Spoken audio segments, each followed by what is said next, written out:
Hey guys, today I'm back with these bat nails, and if you want to know how I did these, keep watching.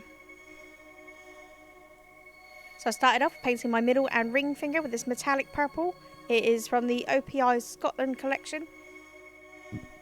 And then with my Moyu London 61 festive plate, I just stamped the bat in a light grey polish.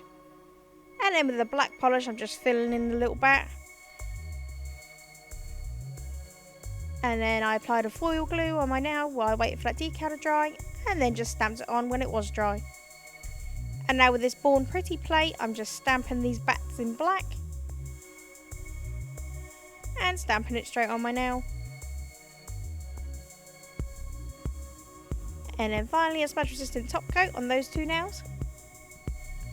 And then for my index and pinky finger, I just painted black. And then I applied a no wipe gel top coat, stuck that in the lamp for 2 minutes. And then with some Holo flakies and a sponge, I'm just dipping it in the flakies and then tapping off the excess and then lightly tapping it on my nail so I get just the right amount of Holo. And then back in with that no wipe top coat and back in the lamp.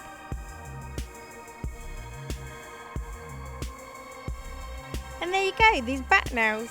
If you like these, give this video a thumbs up and leave a comment below and subscribe. Subscribe good. Thanks so much for watching. Bye.